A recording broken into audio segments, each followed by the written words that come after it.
জয় শ্রীকৃষ্ণ, রাধে রাধে, শুভ সকাল সবাইকে। কেমন আছো তোমরা সবাই? আশা করছি ভালো আছো, সুস্থ আছো। আমরাও আছি মোটামুটি ভালোই। আসলে আমাদের বাড়িতে কি হয়েছে কিছুই বুঝতে পারছি না। একজনের পর একজন অসুস্থ হয়েই যাচ্ছে, তো মোটেও ভালো লাগছে না। পরিবারের যে কোনো একজনের যদি শরীর ভালো না থাকে তাহলে কি আর ভালো লাগে বলো? সকাল সকাল সবার জন্য চা বানিয়ে নিলাম। এখানে দুধ চা বানালাম মায়েদের জন্য, আর সোনামার বাবু তো লাল চা খায়, তো ওকে লাল চা বানিয়ে দিয়েছি। ও খেয়ে দিয়ে দোকানে চলে গেছে। তো দেখো সকাল থেকে মার মাথা ঘুরছে, খুবই অসুস্থ হয়ে পড়েছে, শরীর দুর্বল হয়ে গেছে। তো কয়েকদিন থেকে তোমরা দেখতেই পাচ্ছ যে আমি রান্না করছি কারণ এই যে আমার শাশুড়ি মা শরীর খুবই অসুস্থ। 2 দিন আগেও কিন্তু স্যালাইন দেওয়া হয়েছে, কারণ মার শরীরটা একটু দুর্বল হয়ে পড়েছে, আর প্রেশার খুবই লো, আর তার মধ্যে মাথা ঘোরা রয়েছে। প্রেশার লো থাকলে কিন্তু এই সমস্যাগুলো হয়, আর যেহেতু অনেকটাই বয়স হয়ে গেছে তাই শরীরে একটুখানি পরিশ্রম বেশি হলেই কিন্তু শরীরটা খুবই মানে অকেজো হয়ে যায়। বুঝতে পারছো, যেহেতু অনেকটাই বয়স হয়ে গেছে। আর এতদিন যারা যারা তোমরা আমার ভিডিও দেখেছো আগের থেকে, তোমরা তো দেখেইছিলে যে মাকে কিন্তু আমি কখনোই রান্নাবাড়া তেমন করতে দেইনি। আমার শরীর খারাপ লাগলেও কিন্তু রান্না বাড়াটা অন্ততপক্ষে আমি করেছিলাম, কারণ আমাদের বাড়িতে এক একজনের এক এক রকম রান্না, খাওয়ার রুচি, অনেক কিছু রান্না করতে হয়। 1-2 পদে কিন্তু হয় না কখনোই। তো এতগুলো ঝামেলা মা করবে, তার জন্য আমি কোনো ঝামেলাই করতে দিই না, তেমন কোনো চাপ দিইনি। আর নয়ন সোনা হওয়ার পর আরও আমাকে সিজার করিয়েছে, তার মধ্যে দুটো বাচ্চাকে নিয়ে একটু সামলানো হিমশিম হয়ে যায়। তো মা যতদিন একটু সুস্থ ছিল ততদিন কিন্তু মাই রান্না বাড়াটা করতো, আর এতেই মার কিন্তু অনেকটাই চাপ পড়ে গেছে। যেহেতু এতদিন রান্না বাড়া করেনি, সেই অভ্যাসটা অনেক দিন থেকেই নেই, তো শরীরটাও দুর্বল হয়ে গেছে। তার জন্যই দেখো 2 দিন পর পর স্যালাইন দিতে হচ্ছে। তো কী আর করা যায়, মানুষটাকে তো আর ফেলে রাখা যাবে না। তো আমরা কখনোই এরকম করি না, আমরা মায়ের কোনো কিছু হলেই আগেই ডাক্তার বাড়িতে নিয়ে আসি, আর সব সময় কিন্তু সঠিক চিকিৎসাটা দেওয়ার চেষ্টা করি। একে তো আমার সোনামাকে নিয়ে অনেকটাই সমস্যা হয়, সংসারে কাজ বাজ করতে অনেক কষ্ট হয়। তার মধ্যে যদি শাশুড়ি মা অসুস্থ হয়ে থাকে তো শাশুড়ি মাকেও আমাকেই দেখতে হবে, তাই না? দেখার মতো কিন্তু তেমন কেউ নেই। তো তার জন্যই ভাবি যে মাও যদি অসুস্থ হয়ে পড়ে, এদিকে সোনামা রয়েছে, তো কত দিকে সামলাবো আমি একটা মানুষ। তো যার জন্যই প্রত্যেকটা মানুষকে সুস্থ থাকা খুবই দরকার। আর দেখো, এর আগে দুর্গাবোন কিন্তু তুমি দেখতে চেয়েছিলে যে ভালো করে দোলনাটা দেখাবে। তো দেখো এই হচ্ছে দোলনা। তোমরা এই আগের ভিডিওতে বলেছে দোলনাটা খুব সুন্দর হয়েছে। আর পিঙ্কি সরকার দিদিভাই আমাকে বলেছিল এই দোলনাগুলো বেশি দিন থাকে না, আর জানি না এখন কতদিন থাকবে। তো যতদিন থাকে আর কি, দেখতে তো ভালোই লাগে। হয়তো কিছুদিন পর নয়নসোনা যখন আরেকটু বড় হবে হয়তো তখন আর শোয়াতে পারবো না, জানি না কি হবে। তো এখন তো ভালোই লাগছে। কথায় আছে যখন বিপদ আসে তখন সব দিক থেকেই বিপদ আসে, সব দিকের পথ কিন্তু বন্ধ হয়ে যায়। তো দেখো একা হাতে কত দিকে আর দৌড়াবো। এই যে রান্না করতে হচ্ছে, অনেক কিছু রান্না বাড়ার তো আছেই। তো এদিকে একা একা সবজি কাটতে হচ্ছে, তারপর আবার নয়ন সোনাকে নিয়ে যেতে হবে সেন্টারে, কারণ ওর সুই রয়েছে। এদিকে মা রয়েছে স্যালাইন লাগানো, মাকেও আবার দেখতে হচ্ছে কিন্তু বারবার স্যালাইনটা ঠিকমতো চলছে কিনা, যাচ্ছে কিনা, নাকি শেষ হয়েছে।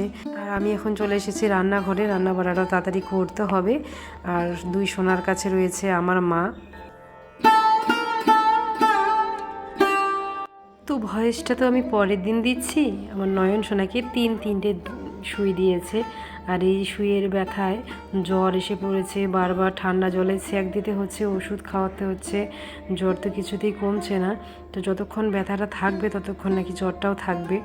তো খুবই চিল্লাচ্ছে, কান্না করছে, পা নড়াচড়া করতেই পারছে না, এতটা কষ্ট পেয়েছে আমার ছেলেটা। 3-3টে সুই দিয়েছে, আগে তো 2টো করে দিত হাতে আর পায়ে, আর এখন কি করে জানো তো, 2 পায়ে দিয়ে দেয় আবার হাতেও দিয়ে দেয়। তো খুবই কষ্ট পাচ্ছে আমার ছেলেটা। আর দেখো এদিকে রান্নাবাড়াও কিন্তু বসিয়ে দিয়েছি, এদিকে মাছ ভাজা বসিয়ে দিয়েছি একদিকে, আরেকদিকে বসিয়ে দিয়েছি ভাত। আর সোনামার জন্য খাবারটা কিন্তু আগেই বসিয়ে দিয়েছি আমি। তো চলো রান্না করতে করতে কয়েকজন দিদিভাইয়ের কমেন্ট পড়ে নিই। কে কাজ জানা দিদি ভাই সাধারণ ভিউয়ার্স প্রতিনিয়ত আমার ভিডিও দেখে, ছোট্ট কমেন্ট করে, কিন্তু প্রতিদিন ভিডিও দেখে। দিদিভাই বলেছে যে তোমার ভিডিওর সব কিছুই খুব ভালো লাগে, সোনা মা আর নয়ন সোনা অনেক মিষ্টি। তো দিদি ভাই সুন্দর একটা কমেন্ট করার জন্য অন্তর থেকে অনেক অনেক ভালোবাসা তোমাকে। হোক না ছোট কমেন্ট, কিন্তু কমেন্টটা পড়ে একদম মন ছুঁয়ে গেল। আর একজন সাধারণ ভিউয়ার্স দিদি ভাই আমাকে একটা কমেন্ট করেছিল, দিদি আমার মনে হয় ধৈর্য নেই, আমার ছেলেকে খাওয়ানোর পর উল্টে দিলে মাঝে মাঝে খুব রাগ হয়, মাঝে মাঝে হাত তুলে ফেলি, পরে খুব কষ্ট লাগে, কান্না করি, একা একাই কান্না করি আর ভাবি যে কেন মারলাম, ও তো কিছুই বুঝে না। এই রাগটা কিন্তু চরিত্রেরই একটা বৈশিষ্ট্য, রাগ হওয়াটা খুবই স্বাভাবিক। আমি বলবো না যে আমার রাগ হয় না, আমারও সোনামাকে যখন আমি খাওয়াই, ধরো অনেকটা সময় লাগে ওদেরকে খাওয়াতে, আধা ঘন্টা লেগে যায়। রাগ হওয়াটা কিন্তু স্বাভাবিক, এমন না যে আমার রাগ হয় না, আমারও রাগ হয়।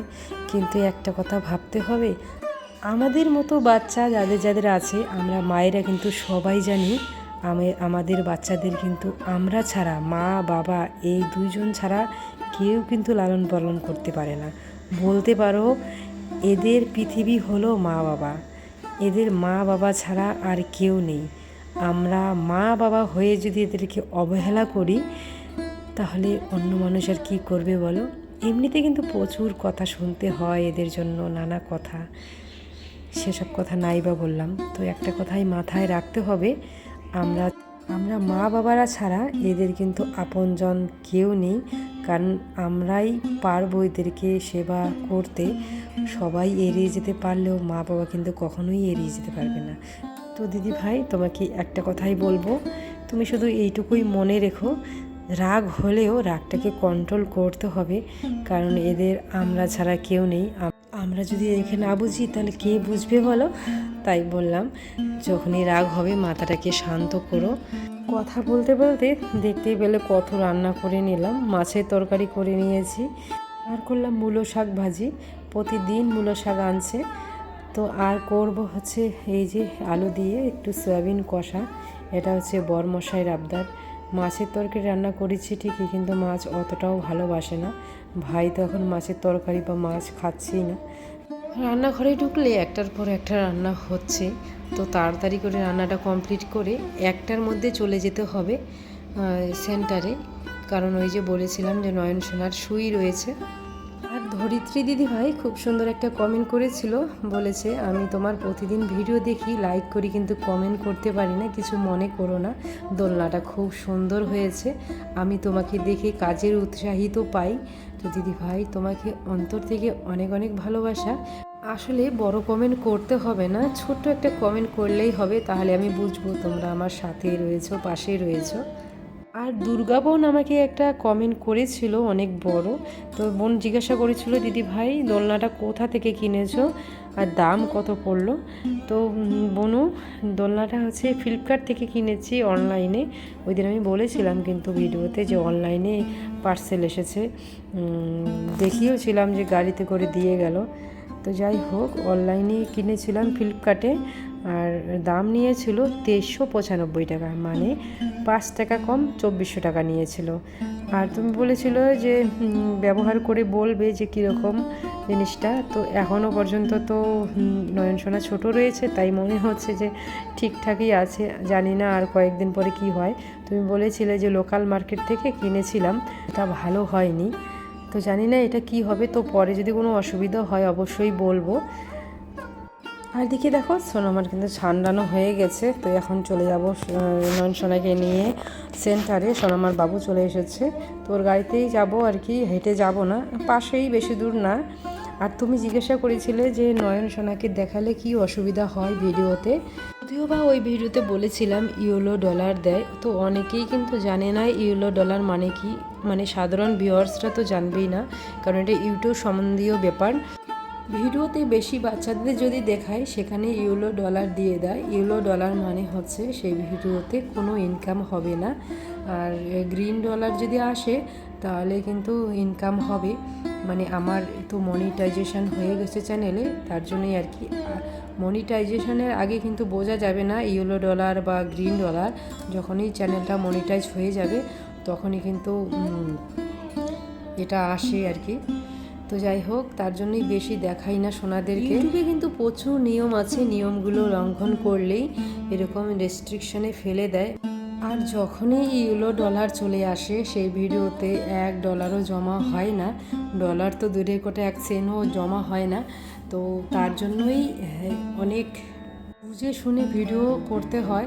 আর যাদের যাদের বাচ্চা আছে তাদের তো অনেক পরিশ্রম পণ্ড হয়ে যায়, আমরা না জেনে অনেক ভুল করে থাকি। তো আমার তো প্রচুর ইউলো ডলার এসে পড়ে সোনামাকে, বা অনেক সময় টাইটেল থাম্বনেলের বেশ কম হলেই, কোনো কিছু গণ্ডগোল হলেই কিন্তু দিয়ে দেয় এরকম করে। তো যাই হোক, সেসব বলে আর কোনো লাভ নেই। খারাপ লাগে আসলে, এত কষ্ট করে ভিডিওটা রেডি করার পর যদি এরকম চলে আসে তখন কীরকমটা লাগে। তো যাই হোক, দেখো এদিকে সোনামাকে উঠিয়ে নিয়েছি, কত কিছু যে বক বক করছি, পুরো জোরে ফ্যান চালু আছে, তার জন্যই কিন্তু শোনা যাচ্ছে না কিছু। তো চলো নয়নসোনাকে শুই দিয়ে নিয়ে আসে, পরে আবার তোমাদের সাথে দেখা হবে। তো এখন বিকেল হয়ে গেছে, নয়নসোনাকে অনেকক্ষণেই শুই দিয়ে নিয়ে চলে এসেছি। আর তোমাদেরকে দেখাচ্ছি আমাদের বাড়ির সামনে রাস্তা, ওই হলো আমাদের বাড়ি। বাড়ির সামনে পিছনে সব দিকে রাস্তা রয়েছে। আর এদিকে দেখো বাড়ির সাথেই কিন্তু নতুন টাওয়ার হয়েছে, তবুও নেটওয়ার্কের খুবই সমস্যা। আর আমাদের বাড়ির পাশে এই যে বড় লাইন টাওয়ারগুলো রয়েছে, তো এই তারগুলো না যখন শব্দ করে খুবই ভয় লাগে আমার। তো তোমাদের সাথে একটু শেয়ার করে দিলাম। তো চলো আজকের ভিডিওটা এখানেই শেষ করছি, দেখা হবে পরের কোনো ভিডিওতে। ভিডিওটা ভালো লাগলে অবশ্যই লাইক, কমেন্ট, শেয়ার ও সাবস্ক্রাইব করে পাশে থেকো। সবাই ভালো থেকো, সুস্থ থেকো, সাবধানে থেকো। হরে কৃষ্ণ।